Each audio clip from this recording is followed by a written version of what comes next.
Cette vidéo va vous présenter une installation électrique de stockage qui associe les fonctions suivantes. Une batterie de stockage virtuel évolutive de la société MyLight, une batterie de stockage physique évolutive Sofar pour la gestion des micro-coupures et interruptions d'alimentation de la grid. Un filtre d'assainissement des fréquences harmoniques de ma conception. Il est installé en amont de la partie électrique secourue.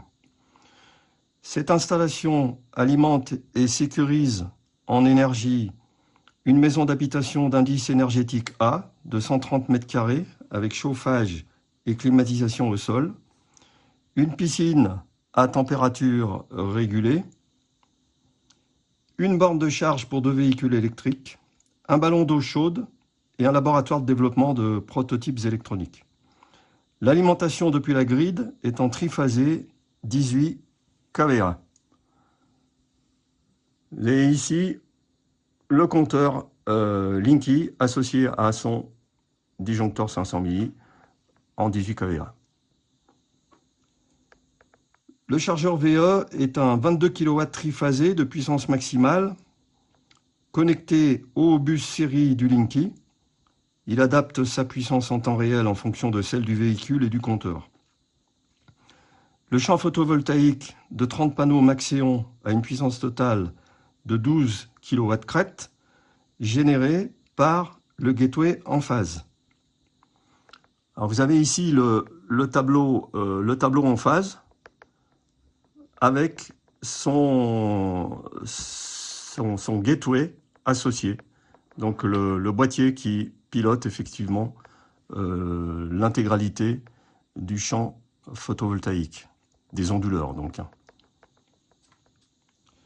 Cette installation photovoltaïque est associée à une batterie de stockage virtuel MyLight de 100 kWh, auquel s'ajoute 20 kWh de batterie physique pilotée par un onduleur de stockage triphasé Sofar d'une puissance de 15 kW.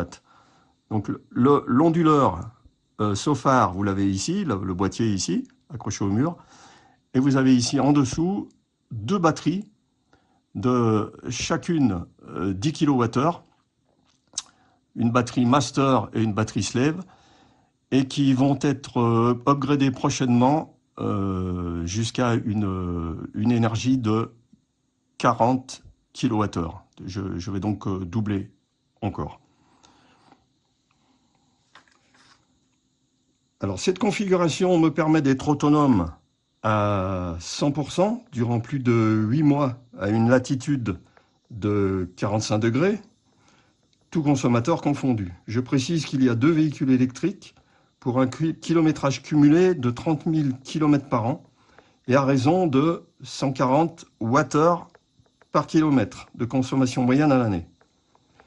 Ma consommation électrique totale pour 2024 a été de 19 MWh, dont 4,3 MWh pour les chargeurs véhicules électriques et une production solaire de 15,6 MWh sur l'année, sur la dernière année. L'alimentation secourue inclut la maison d'habitation plus l'espace laboratoire. Et plus précisément, donc, les électroménagers, l'informatique, 3 ordinateurs, les éclairages, l'installation multimédia, la PAC RO pour la gestion du chauffage, climatisation. Donc le tableau secouru, vous l'avez ici, je l'ai entouré de rouge, donc pour montrer effectivement qu'il y a seulement cette partie sur tout le tableau que vous avez devant vous, tout le layout qui est devant vous, c'est seulement cette partie-là qui est secourue par le système de batterie en cas de coupure. Alors, les alimentations non secourues et contrôlées par MyLight, eh ben, ce sont les suivantes. La régulation et le chauffage piscine. Donc, le chauffage piscine, il est assuré ici par un contrôleur MyLight, piloté par CPL. Voilà. Les chargeurs VE, les chargeurs véhicules électriques qui sont dans ce tableau-ci. Et tout en haut, ici, vous avez également un contrôleur CPL MyLight qui vient piloter les chargeurs des deux véhicules électriques. La réserve de 200 litres d'appoint d'eau chaude sanitaire est donc sérialisée sur un ballon d'eau chaude sanitaire également de 200 litres interne à la PAC et contrôlée, elle, par le système MyLight également depuis leur contrôleur G3. Et donc ici, vous avez également le disjoncteur et la ligne d'alimentation pour le cumulus solaire dans le tableau MyLight. Alors, la particularité de ce système également, c'est que, comme je le disais en début de cette présentation, c'est qu'un filtre de fréquence harmonique est installé en tête de l'alimentation secourue. Il couvre la bande de 10 kHz à 3,5 MHz pour une atténuation de au moins 30 décibels. Le filtre, vous l'avez ici en dessus.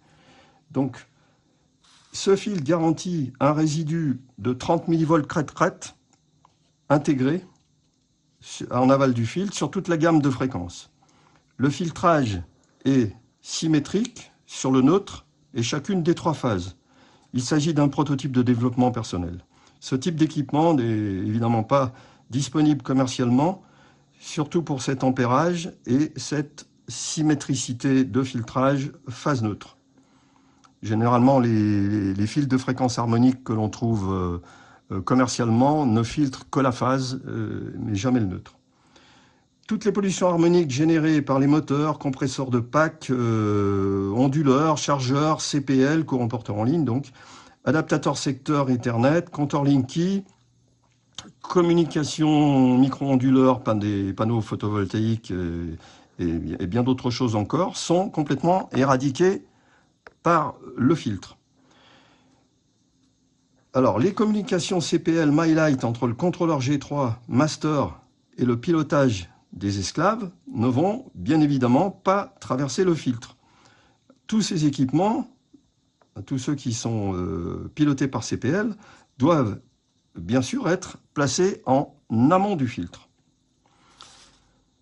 Alors la fonctionnalité du système MyLight en phase et du Linky ne sont bien entendu aucunement altérées par la présence du filtre. En revanche, aucun communicant par CPL ne doit être, comme je l'ai précisé juste avant, doit être installé en aval du filtre. Et ils ne seront pas, de toute façon pas visibles et donc non contrôlables. Alors je peux préciser par rapport à ce filtre, à ce filtrage, vous allez vous poser la question, mais à quoi ça sert?